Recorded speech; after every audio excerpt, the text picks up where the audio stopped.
안녕하십니까 시청자 여러분, 이주천TV의 이주천입니다. 반갑습니다. 오늘 2020년 11월 23일 월요일입니다.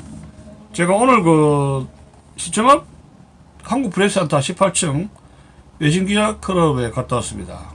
거기서 국민 대토론회라는 형식으로 주제가 민주당의 국정원법 개정 무엇을 위한 것인가 라는 주제로 국민의 토론회가 열렸는데, 그 주관한 모임의 주체는 국가 안보를 걱정하는 전직 국가정보원 직원 모임 일동 이렇게 되어 있습니다. 그래서 발제를 두 분이 하셨고요.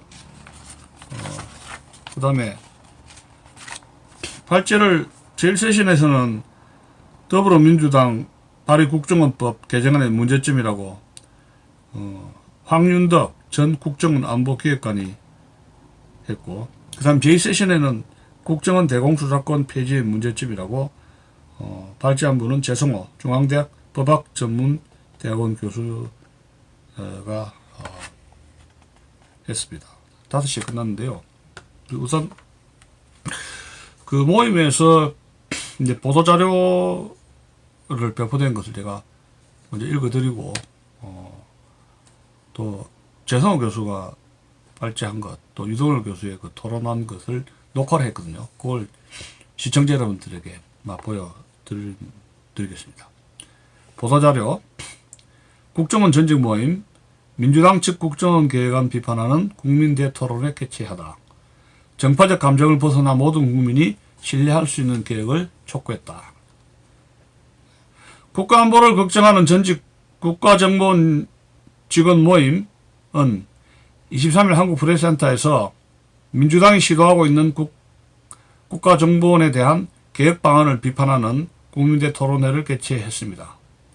이날 행사에서 국정원 출신 인사들 뿐만 아니라 학계 언론계 및 연구기관에서 단연간 안보 현안 문제를 깊숙이 연구해온 인사들이 참석하여 민주당의 국가정보원법 개정안과 대공수사권, 경찰청 이관 추진 배경을 조목조목 비판하고 건설적 대안을 제시하는 방식으로 진행되었습니다.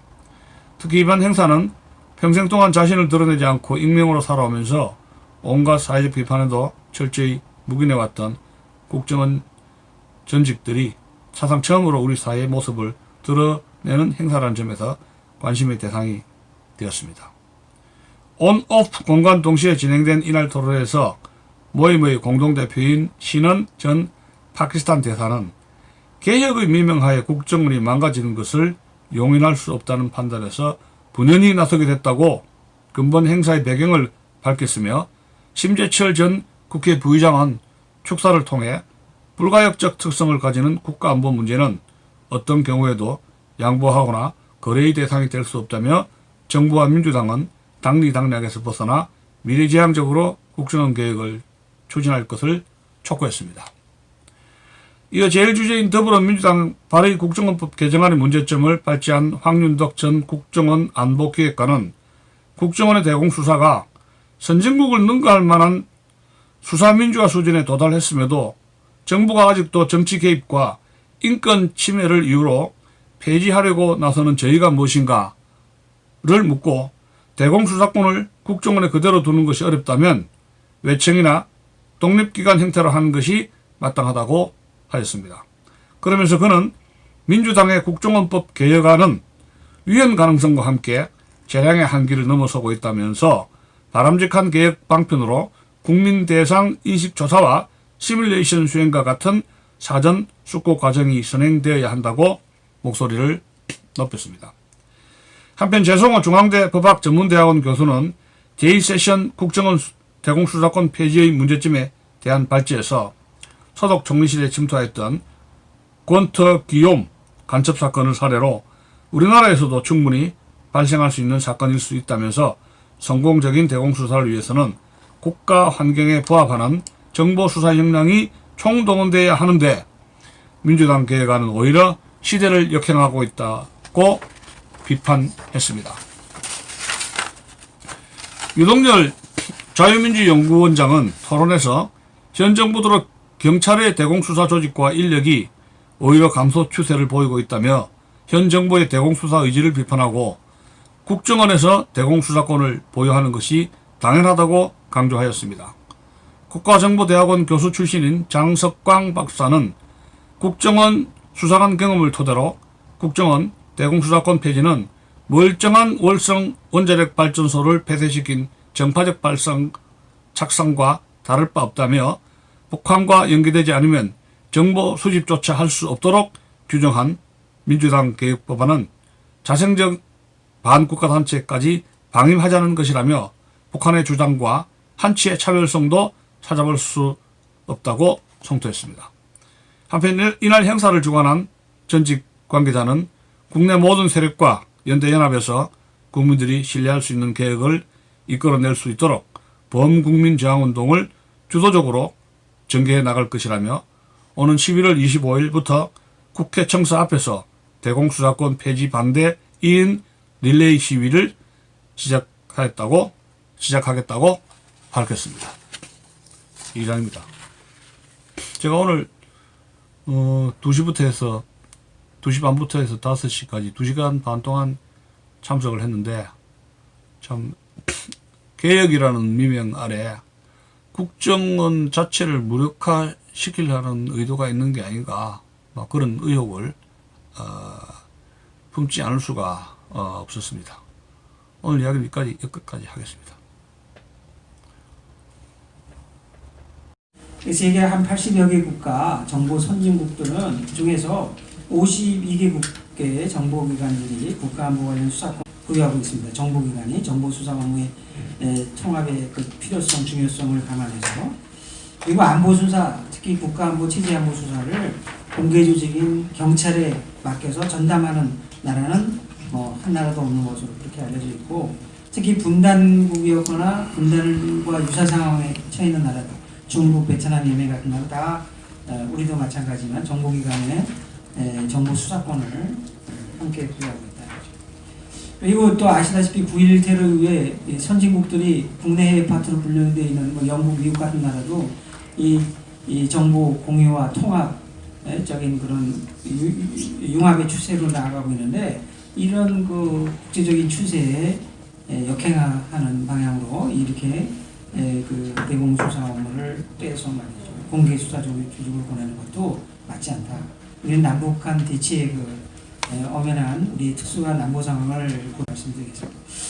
그래서 저는 국정원이 대공수사를 더 유지하고 또 활성화하고 잘하도록 뒷받침해야 되는데 몇 년 동안 4년 차로 하지 못하게 만들고 예산도 깎고 그러면서 넘기겠다고 그러는데 전혀 그에 대한 준비는 하나도 하지 않으면서 넘기겠다. 아까 말씀드린 것처럼 국정원 대공수사권을 무력화시키고 결국 폐지로 가기 위해서 잠깐 경찰로 이관하는 것, 신용을 할 뿐이다 이렇게 보여집니다.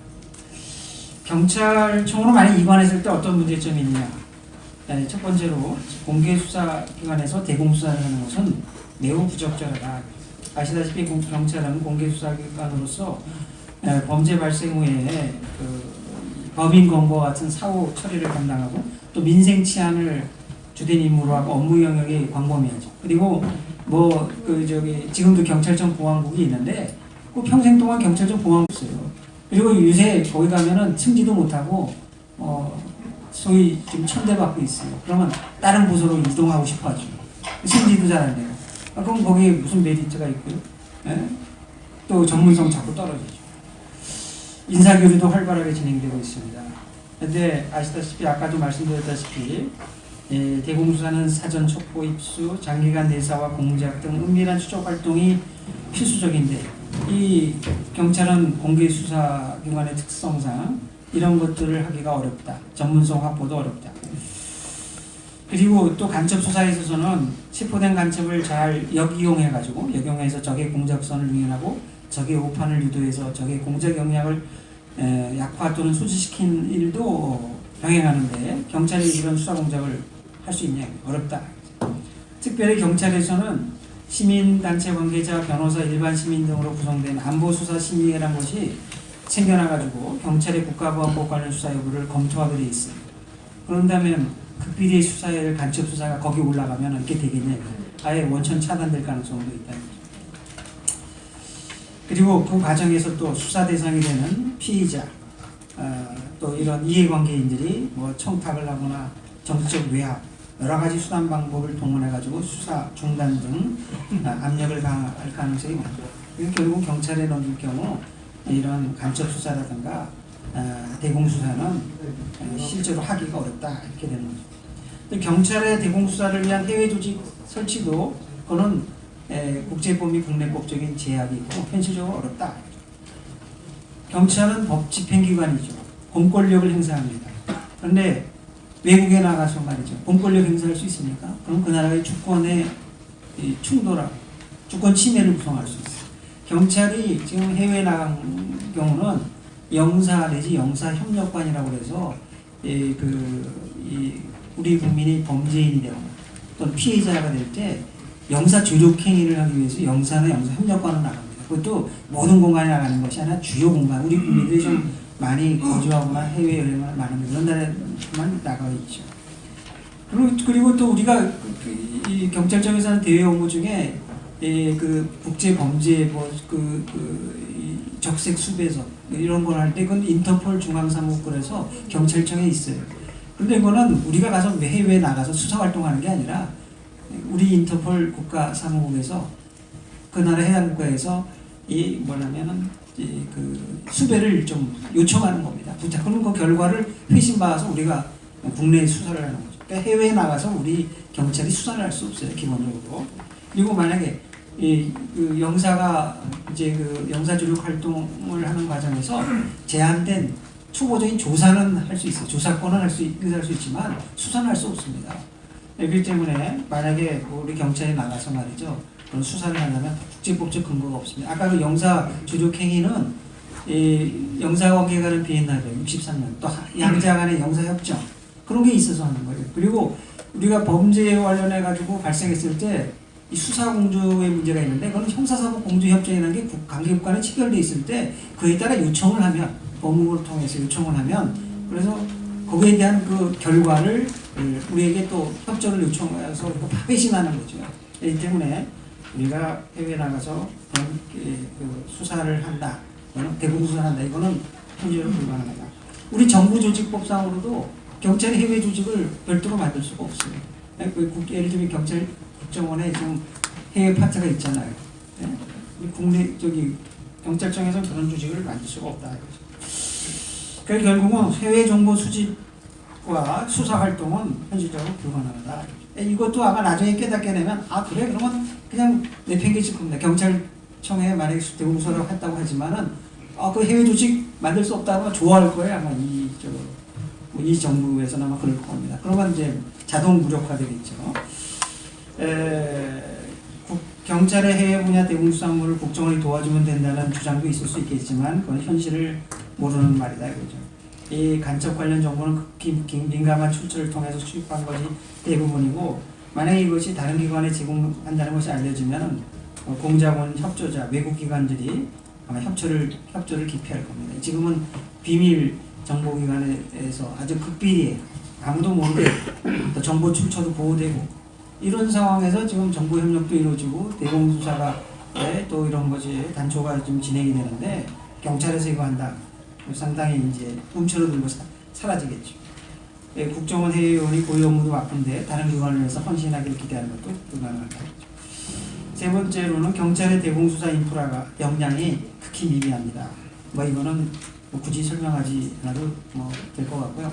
그래서 과거에도 지금도 그렇지만은 경찰은 공개 수사조직이고 그래서 국내 좌익 세력들이 공안 사건을 담당하고 있습니다. 그래서 무슨 이적 표현물 수사라든가 찬양공무죄 수사라든가 이런 거를 하고 있는데 해왔고 여기는 뛰어난 역량을 또 발휘하고 있고 그런데 그런데 간첩 사건에 대해서는 경찰이 그렇게 활약을 못하고 성과가 많지 않아요. 간첩 사건이나 이런 것들은 90% 이상이 국정원이 담당해왔던 것이죠. 그리고 만약에 이제 어렵게 이 정부가 하듯이 만약 경찰청에다가 대공수사권을 이관을 한다고 칠 때 지금 국정원이 갖고 있는 과학장비형 해외 조직 이런 거 다 만들어야 되는데 그러면 국정원 대외 정보화권으로 바뀝니까? 뭐 경찰청에 두 개의 그 기관에서 말이죠. 이 엄청난 그 예산과 또 그 중복 투자가 일어날 거란 말이에요. 그럼 과당 경쟁도 있을 수 있고 정보 혼선이라는 문제점이 생겨날 것이고 상당한 부작용이 생겨날 거란 말이죠. 그리고 경찰 권력은 또 비대화되고 또 인권 침해 가능성은 더 높아지고 말이죠. 그럴 뿐만 아니라 문제는 뭐냐? 이게 지금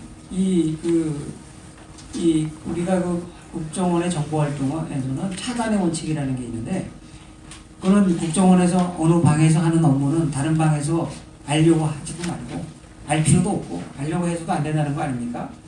근데 이런 차단의 원칙은 은밀성과 장기간을 요하는 대공수사에서는 뭐 다른 정보 활동도 마찬가지지만 반드시 준수해야 된다 이거죠. 근데 국정원의 다른 방도 아니고 완전히 다른 경찰이라는 공개 수사기관에 그동안에 지난 60년 동안 축적되었던 정보를 말이죠. 넘겨라. 수사권과 함께 넘겨라. 그러면은 저는 그런 대공수사 정보가 그 이관 과정에서 상당히 많이 유출될 가능성이 높고 유출될 가능성이 높습니다. 그렇게 되면은 대공수사는 문을 닫아야 되고, 그런 것들을 아마 현상에 나타나면은 뭐냐면, 국정원 대정부가 뭐 대국민 사찰해 왔구나. 대공수사, 정당한 대공수사를 대국민 사찰, 공작정치, 정보정치 이렇게 폄하하고 그 선정공세하고 정치쟁점하면요 결국은 대공수사 못하게 됩니다. 경찰로 가도 못하게 되네요. 국민 사찰이라고 나오고 되니까. 그리고 경찰은 정권 핵심부에 침투하는 간첩 검거할 수 있을까요? 저는 불가능하다고 봅니다. 전문가들은 북한이 남한에 또 간첩의 협조자 뭐 이런 거, 마무원 뭐 이런 사람들을 뭐 7,000명 내지 한 3만 명도 운영한다고 이렇게 파악해 왔고, 이것 이전 통계도 한 10년 전에 통계인데 지금은 더 늘어났을 가능성도 있다고 봅니다.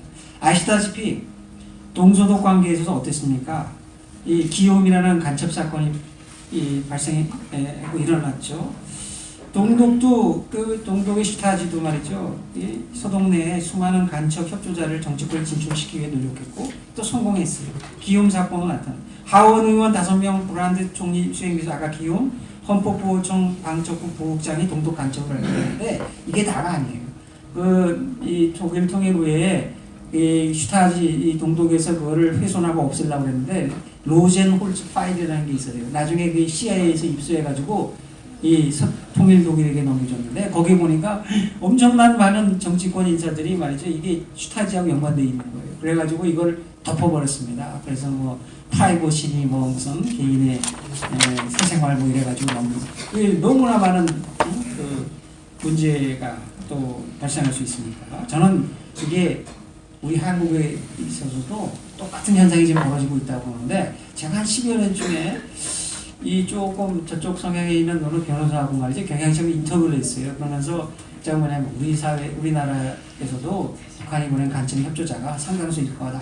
그랬더니 뭐라고 이 사람 얘기하냐면은 그걸 조작한 거다. 간첩 조작 사건이고 한 명도 없다는 거예요. 그래서 어떻게 이런 생각을 하는지, 북한의 그 대남 공작기관이 다 폐지되고 없어졌나?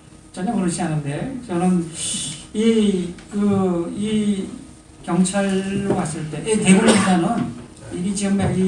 아까 브란트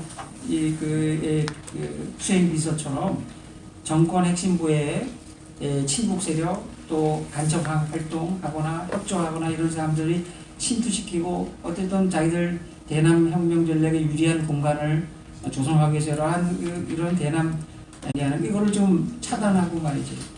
억제하는 그런 수사 활동인데, 과연 이게 공개 수사 중에 있을 때 누가 수사하는 것도 알고, 그런 걸 때 이 경찰에 대해서, 경찰청장에 대해서 말이지 또는 뭐 청와대에 또 누구 파견 나가 있는 뭐 경찰의 무슨 그 관리를 통해서 이렇게 압력을 넣었을 때 이게 불하지 않고 말이죠. 아까 우리 최기식 변호사도 말씀하셨죠. 대공수사를 전면 진행했고. 어렵다고 봅니다. 아까 그 1심의 간첩단 사건 나왔어도 청와대에서 엄청나게 압력 넣는 걸로 제가 알고 있는데, 당시 국정원장이 내 옷을 벗기더라도 나 이걸 해야 되겠다. 중요한 이런 국가안보 차원에서 이렇게 대항했고, 또 그 국정원의 안보수사국의 담당 그 수사관들이 이렇게 나가서니까 이게 가능했다 이렇게 생각합니다. 예, 이런 것이 표면화되기 전에 내사 대공수사를 전개해야 되는데 그런 장기간의 은밀한 그 내사와 정보활동과 수사는 비공개 비밀 정보기관인 국정원이 하는 것이 적합하고 타당하다. 경찰은 하기 어렵다는 거예요. 그다음에 이제 마지막에 하나 더 제가 있는데 아까 말한 경찰은 해외 조직을 갖고 있지 않고 또 해외에서 공권력 또 수사 활동을 할 수 없는데 만약에 그들이 어떤 뭐 거기 가서 뭐 행적 조사, 국가안보위해 세력의 해외 행적 조사나 채정 활동을 했을 때 그 수집한 증거가 만약에 법정에 출두했을 때 당신들은 해외 조직도 없는데 말이야. 어떻게 그걸 증거로 했냐 말이야. 이 특수독과 이론에 걸려가지고 불법으로 수집한 증거가 될 가능성이 있어. 그러면 증거로 채택되지 않고 아마 민변은 또 논리를 많이 개발해갖고 주장하면 결국은 그렇게 방향으로 갈 가능성이 아주 높고 그러다 보면 결국 경찰청에서 하는 대공수사 업무의 상당 부분은 무용지물이 되는 결과를 가져올 수 있다. 그래서 결국 결론은 국정원의 대공수사권을 유지하면서 이걸 잘하도록 독려하고 뒷받침하고 또 문제가 있으면 인권수사의 방향으로 가고 그렇게 가야지. 이게 이번에 폐지하고 경찰로 이관하는 것은 아까 자꾸 몇 차례 되풀이하는데 국민들을 현혹하는 그 말장난에 불과하고 대공수사를 폐지 무력화하기 위한 중간 단계 수순에 불과하다. 그래서 국정원의 대공수사를 유지하면서 경찰은 아까 말씀 국내 좌익 사건, 좌익 세력들의 공안 사건을 수사하는 그런 방식으로 이렇게 역할 분담하는 것이 맞고 지금 현재 우리 정부가 하는 것은 북한이 지난 70년 동안 집요하게 전개해왔던 이 국정원, 뭐 그전에 안기부를 폐지하고 또 대공수사권 폐지하고 국가부 폐지 무력화하는 그 전략에 우리 정부가 앞장서서 스스로 영합하는 행동을 국민적 합의 없이 일방적으로 밀어붙이는 것이 아닌가 심히 우려할 만한 일이다 이렇게 생각이 돼서 즉각 현 정부의 이런 정부 여건의 이런 그 국정원 대공수사권 폐지 또 국정원법 개정안 전면 개정안 이거는 즉각 중단해야 되지 않나 그 정도 말씀을 드리고 제 발제를 마치도록 하겠습니다. 고맙습니다. 잘 들었습니다.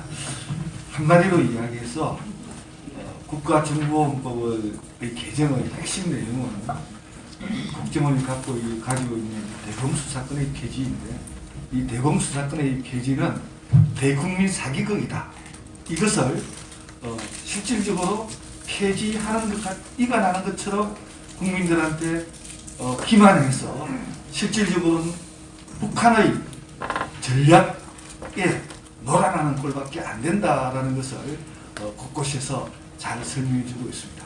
게다가 사실 오늘날 대공, 당첩 이런 개념은 냉전시대의 소극적인 수동적인 개념이 아니라 오늘날 보다 적극적으로 선제적인 개념으로 잡는다 할 것 같으면 국가정보원이라는 독자적인 정보기관이 수사권을 가지고 있으면서 대한민국이라는 이 거대한 함정을 잘 순항할 수 있도록 만드는 깃털이 된다는 것을 잊어버려서는 안 된다라는 것을 제 교수님께서 강조하셨다라고 생각이 듭니다. 다음으로 토론자인 유동열 원장님께 토론하겠습니다. 예, 방금 소개받은 유동열입니다. 먼저 오늘 행사를 주관해 주신 주최측께 감사드리고요. 우리 주제 발표해 주신 재성호 교수님께 감사드립니다. 제가 이 문재인 정부 들어왔었을 때 이 대공수사권을 폐지하고 경찰에 이관한다는 이 문제 때문에 2017년도에 국회에서 김민태 의원과 함께 대공수사권 폐지 반대 세미나를 했습니다. 하고 이번에 이제 4월 15일 날 절대 다수 의석을 확보한 이 더불당이 이제 밀어붙이기 때문에 지난 8월 5일 날 국회에서 제가 기획을 해서 한반도 선지자들과 함께 국회 박수영 의원 등과 함께 이 문제를 다뤘습니다. 그래서 이 두 차례에 걸친 발표를 통해서 왜 국정원의 대공수사권을 폐지하면 안 되고 경찰로 이관됐을 때 문제가 뭔지를 제가 낱낱이 한 12개 정도로 이미 논리를 갖다 다 제시를 했습니다. 지금 오늘 토론문으로 올라와 있는 것은 지난 9월 달에 입법조사체, 국회 입법조사체에서 비공개 간담회가 있었습니다.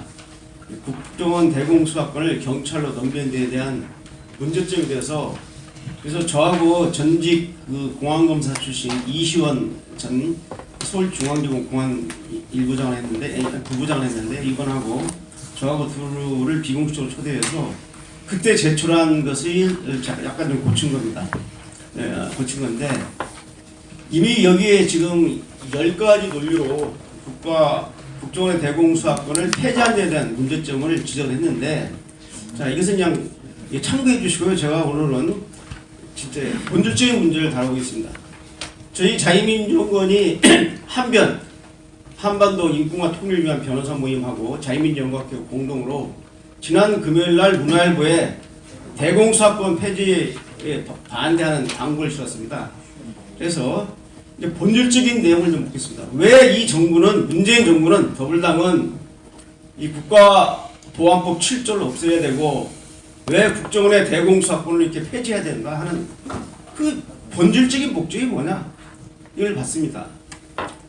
아까 재소원 교수도 잠깐 얘기가 있었지만 본질적인 것은 뭐냐면은 이 대공수사권 문제는요, 북한의 간첩 조직인 과거에 뭐 연락부라든지 지금은 이제 정찰총국, 문화교육 이런 부서가 있지만은 이러한 북한의 대남 간첩 공작 부서의 수건 사업입니다. 북한은 남한혁명을 위해서 반혁명 역량, 남한혁명을 반대하는 혁명 역량을 거세시켜라고 이미 김일성이가 교시한 바가 있어요. 그래가지고 북한의 반혁명 역량이 뭐냐면 첫째는 주한미군입니다. 주한미군을 철수시키는 거, 그걸 약화시키는 거죠. 두 번째는 대한민국 국군입니다. 안보부장 국군을 마해시키는 거. 그래서 적군, 괴뢰군 마해 전투전투장도 발표를 하고 그러는데요. 그다음 세 번째가 뭐냐? 바로 대한민국의 우리 자유체제를 갖다 지켜주는 대공수사기관입니다. 대공수사기관을 해체시키거나 무력화시키라고 하고 있어요. 길세. 또 네 번째가 제도적인 반혁명 역량인 국가보안법을 없애요. 국가보안법만 없으면 마음 놓고 간첩질하고 북한 만세 부르고 연방교통에 사회주의 활동하겠는데 이게 안 된다 이게. 그래서 북한이 네 가지를 남한혁명을 방해하는 반혁명 역량이라고 규정을 하고 이 네 가지를 무력화시키기 위해서 대남 공작을 했던 겁니다. 간첩들이 공작을 해서 해야 될 일을 문재인 정부가 들어와서 지금 다 해주고 있습니다. 북한의 반혁명 역량을 갖다 거세 약화시킨 일을 북한 간첩들이 정교한 공작을 통해서 이루어야 될 것을 문재인 정부가 지금 합법형에서 하고 있어요. 그 중에 지금 으뜸이 바로 이제 국가보안법을 폐지하고 국정원의 대공수사권을 폐지하는 건데 진짜 목적이 뭐냐? 북한 대남 공작부서의 70년 수건 사업을 문재인 정부가 지금 해결해 주는 겁니다. 이게 본질적인 문제는. 그럼 뭐 하자는 거냐? 대한민국의 안보 수사력을 무장 해제시키자는 주장하고 똑같은 소리입니다. 제가 광고에도 썼지만은 도대체 이러한 조치는 말로는 개혁, 적폐청산 개혁을 외치면서 북한 간첩이나 국내 안보 위해서에게 편하게 활동하는 세상을 만들어주는 겁니다. 이게 적폐청산이고 계획입니까? 제가 결국 북한 김정은한테 문재인이가 잘 보이고 싶은 거 아니라면은 이런 식으로 국가 안보 수사력을 해체시킬 수가 없는 거죠. 그럼 두 번째, 제가 국회에서 12가지 경찰로 이관식 문제점을 쫙 지적하면서 제일 마지막으로 강조한 게 뭐냐? 이 경찰이라는 조직이 아까 우리 최기식 우리 변호사님 제가 존경합니다. 최기식 변호사님이 현직 검사 시절에 김대중 노무현 정부를 마치고 이 실천연대라는 조직을 수사를 하는데 수사를 10년 동안 대공 수사 지휘를 안 해가지고 수사할 검사가 없어요. 그래가지고 인천지검에 계시는데 우리 최기식 검사 차출했죠. 이적단체를 해본 사람들이 없어요. 검사 중에 10년 동안 좌파 정권 10년 동안 돌기 때문에 우리 이제 최 검사님이 나오셔가지고 실천는데 그 대법원에서 이적단체 확정 판결을 받았죠. 정말 지금 검찰총장이나 대검공안부장 하시고 검찰총장 할 분이 이제 이 정권 잘못 만나가지고 이 고금에 계시다가 그냥 저 사표라고 나오셨는데 정말 앞으로 큰 일을 더 할 우리가 기회를 좀 마련해 줘야 된다고 생각합니다. 자, 그런데 이건 뭐냐면 이 경찰은 경찰청장 자체가 그 행정자치부, 행정안전부 자치부장관의 외청에다가 차관급입니다. 보안국장은 2급에 불과합니다. 제가 36년 동안, 제가 24년 동안 경찰청에서 연구관으로 대공 분석관 연구관을 근무하면서 제가 지켜봤잖아요. 역대 대공 수사가 어떻게 진행되는지. 아주 취약합니다. 정치권의 압력에. 정치권의 압력에 취약하기 때문에 가장 큰 문제는 정말 청와대와 연결된 또 집권당하고 연계된 간첩 사건을 적발해도 이걸 뿌리 뽑을 수가 없는 구조. 정초로 압력이 되면 위험해야 가능성이 매우 높다고 저는 자신 있게 말합니다. 제가 직접 목격한 사건도 있어요. 어떤 식으로 해서 이 사건을 무마시키는지를 제가 지켜본 적도 있습니다. 그렇기 때문에 제가 이러고 떠돌아다니니까 우리 제자들이 연락이 와요. 아, 교수님, 교수님이 경찰청 출신인데 자꾸 나가서 이 경찰청 해대기 하는 일을 하고 이렇게 그것도 앞장서서 이런 말을 하시니까 좀 이런 우려가 있습니다라고 해서 제가 그래서 나무랬죠. 이건 경찰청이나 국정원의 문제가 아니라 대한민국의 국가 안보에 대한 문제다 말이야. 이런 문제에 있어서 내가 경찰청 그래서 24년 동안 근무한 소속이라고 해서 이런 문제에 있어서 그러한 객관적 잣대를 무시하고 경찰청 입장을 편들어야 되느냐? 니들만 나한테 잘못 배웠다. 내가 막 쌩 나무랬어요. 제 제자 중에 경찰청장도 있습니다. 그런데 정치권의 압력에 취하기 때문에 그러면 왜 구태여 이렇게 무리하게 국정원의 대공 수사권 억지를 하느냐? 첫째는 김정은한테 잘 보이라고 하는 것은 분명한 것이고 두 번째는 뭐냐? 북한과 연계된 지금 이 집권 세력 안에 지금 문제가 많은 사람들이 많이 있어요. 청와대에도 있고 국정원 원장부터 시작해서 지금 기조실장 박선희가 누굽니까? 1심에 간첩단 사건 할 때 총책하고 수차례 전화통화를 한 장군이잖아요. 그런데 수사도 못했지 않습니까? 불러다가 네가 박선희를 어떻게 아느냐? 아니 마이클 장민호를 어떻게 아느냐? 왜 통화했느냐? 이거 소환조사에서 물어봐야 되는데 정치권의 압력 때문에 그런 자를 갖다 소환조사가 못하고 지금은 이제 국정원의 예산과 계획을 조직을 찍어주는 지금 기조실장을 하고 있잖아요. 원장은 북한의 우호적 인사인 거 다 아시는 상황이고. 그게 뭐냐면은 앞으로 어떤 일이 터질지 모르는데 국정원에서 어떤 사건을 파헤치다가 정권과 정권의 심정과 연계된 이런 사태가 만들어지면 지금 활동하는 모든 사람들이 자유롭죠. 그러다 이게 통일부 장관 이인영 간첩 김동식이 만났죠. 그 다음에 국회 외통위원장 송영길이 지금 청와대에 있는 지금 전임 서훈 국정원장 캐드에 가서 10년 동안 있으면서 뭐 했습니까? 이런 사람들 다 의심받는 사람들은 아니에요. 그렇기 때문에 이 국정원의 대공수사권을 뽑아가지고 정권이 20년 30년 가려면은 자유로워야 된다 이게. 이러기 위해서는 경찰에다가 수사권을 대공수사권을 주고 필요할 때 눌러가지고 더 이상 확대되지 않도록 이게 실제 이유가 아닌가라고 저는 판단을 합니다. 그래서 이렇게 중대한 시점에 서둘러서 국정원 대공수사권을 갖다 폐지하고 하는 이유가 그거 아니면 이 국가 안보를 생각한다는 사람은 이게 할 수 있는 일입니까? 이렇게 생각하고요. 나머지 내용을 봐주시고 변론으로 가겠습니다. 우리의 반대에도 불구하고 이 집권 여당은 절대 다수석을 가지고 있기 때문에 이번 국회에서 개혁입법 차원에서 밀어붙일 겁니다. 어떻게 해야 되느냐?